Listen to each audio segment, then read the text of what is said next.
Hello friends, welcome to my YouTube channel stock news plus technicals. आज की इस video में हम बात करेंगे बीपीसीएल के स्टॉक के बारे में, क्योंकि इस स्टॉक में बहुत ही ज़्यादा वॉलेटिलिटी हो गई है।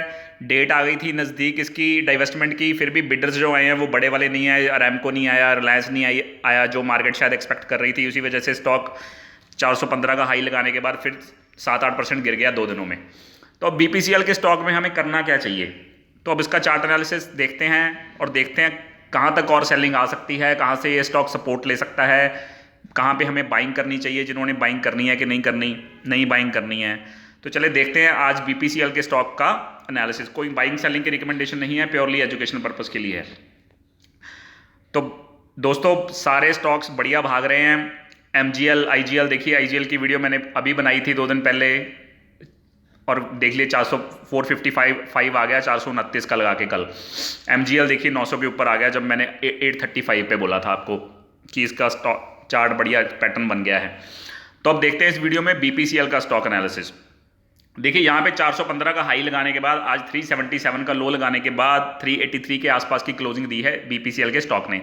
तो अपने 200 दिनों की मूविंग एवरेज जो कि 381 के आसपास पड़ती है उसके ऊपर बंद हुआ है, लेकिन 377 का लो लगाया था।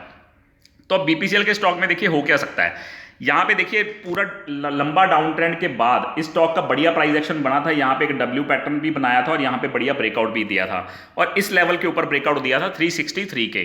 तो अगर ये स्टॉक 365 370 के आसपास आता है, जहाँ पे इसकी शॉर्ट टर्म मूविंग एवरेज का क्लस्टर भी है, 20 दिन की मूविंग एवरेज और 50 दिन की मूविंग एवरेज जो 370 के आसपास पड़ती है बीपीसीएल के स्टॉक की, तो वहां पे अगर ये स्टॉक आता है तो मुझे नहीं लगता कि वहां से नीचे जाना चाहिए। लेकिन यहाँ पे ब्रेकआउट दिया था 363 के ऊपर, तो यहां से ऊपर ही इसको रिवर्स होना चाहिए। 365 370 के आसपास अगर आता है ये स्टॉक तो वहां पे एक बाइंग अपॉर्चुनिटी बन सकती है 400 के टारगेट्स के लिए पोजीशनली। लेकिन ये थोड़े सरकारी नौकरी जो सरकारी कंपनियां होती हैं वहां पे थोड़ी सी दिक्कतें होती हैं, क्योंकि सरकार का इंटरफेरेंस बहुत होता है, तो वहां पे उतार चढ़ाव थोड़ा सा काफी हो जाता है। लेकिन हाँ, अगर आप बीपीसीएल में ही इंटरेस्टेड हो कि बीपीसीएल का स्टॉक ही बाय करना है तो 365 एक बढ़िया लेवल है एंट्री के लिए। 365 to 370 वहां पे अगर ये स्टॉक आता है तो वहां पे एक बढ़िया आपका रिस्क रिवॉर्ड फेवरेबल हो सकता है। 350 का स्टॉप लॉस लगाकर आप इसको 400 के टारगेट्स के लिए खरीद सकते हैं 365 और 370 के आसपास, क्योंकि यहाँ पे जो प्राइस एक्शन बना है उस हिसाब से ये 363 के नीचे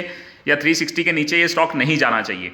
तो 350 का स्टॉप लॉस होगा, 400 का टारगेट होगा और बाइंग जो रेंज है वो 365 to 370 इस रेंज में अगर आता है तो वहां पे आपको बाय करना चाहिए, क्योंकि जो इसका प्राइस एक्शन है वो यही बता रहा है कि ये स्टॉक यहाँ से एक अप ट्रेंड में चला गया है। डाउन ट्रेंड के बाद यहां से एक अप ट्रेंड शुरू हो गया है, तो यहां पे जितनी देर तक ये लेवल को होल्ड कर रहा है 363 के लेवल को, 360 या 363 के लेवल को, उतनी देर तक कोई दिक्कत नहीं है। इसीलिए आपका स्टॉप लॉस 10 रुपए का होना चाहिए, 10-15 रुपए का। 350 के आसपास का टारगेट 1:2 के होंगे, 400 के मिनिमम पोजिशनली।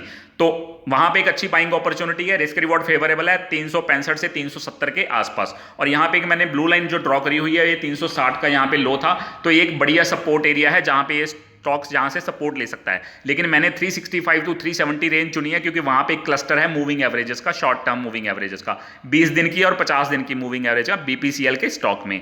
तो वहां तक ये स्टॉक अगर मिलता है आपको वहां पे आकर, तो वहां पे एक आप बाइंग अपॉर्चुनिटी बन सकती है, वहां पे आप इसको खरीद सकते हो। लेकिन स्ट्रिक्ट स्टॉप लॉस होगा 350 का, क्योंकि अगर ये 350 के नीचे निकलता है तो दोबारा ये 325 का यहाँ पे लो लगाया था इसने 325 का, तो वहां तक भी जा सकता है। लेकिन अभी के लिए मुझे नहीं लगता ये 365 या 370 की रेंज के नीचे जाएगा। तो वहां पे अगर आता है तो बढ़िया बाइंग अपॉर्चुनिटी बनेगी बीपीसीएल के स्टॉक में 400 के टारगेट्स के लिए, लेकिन पोजिशनली। तो ये है दोस्तों हमारी आज की वीडियो बीपीसीएल के स्टॉक के बारे में। वीडियो अच्छी लगी हो तो लाइक और सब्सक्राइब जरूर करें। कल भी मैंने आईटीसी के स्टॉक की वीडियो बनाई थी, उसमें मैंने बोला था कि 181 के आसपास अगर ये स्टॉक आता है तो वहां पे खरीदिए अगर किसी ने फ्रेश बाइंग करनी है। तो आज 182 के आसपास का लो लगाया है और उसके बाद ऊपर चला गया ये स्टॉक। तो ये अपनी तरफ से बेस्ट एनालिसिस मैं आपको बताता हूं जो मुझे जेन्युइनली लगता है कि यहां से ये स्टॉक आपको रिटर्न्स दे सकता है। जैसे आईजीएल, एमजीएल, रिलायंस, कई स्टॉक है। रिलायंस आज भी देख लीजिए 1960 का लो लगाया है और उसके बाद 1992 के आसपास की क्लोजिंग दी है, तो वहां से भी बढ़िया प्रॉफिट बनता है किसी ने अगर वहां पे लिया होगा। पर हाँ, 1950 का स्ट्रिक्ट स्टॉप लॉस होना चाहिए आपका रिलायंस के स्टॉक में, पोजिशनली भी अगर आपने अभी भी खरीदा है तो 1950 का स्टॉप लॉस होना चाहिए रिलायंस में। तो ये है दोस्तों हमारी आज की वीडियो बीपीसीएल के स्टॉक के ऊपर। वीडियो अच्छी लगी हो तो लाइक और सब्सक्राइब जरूर करें। Thanks a lot.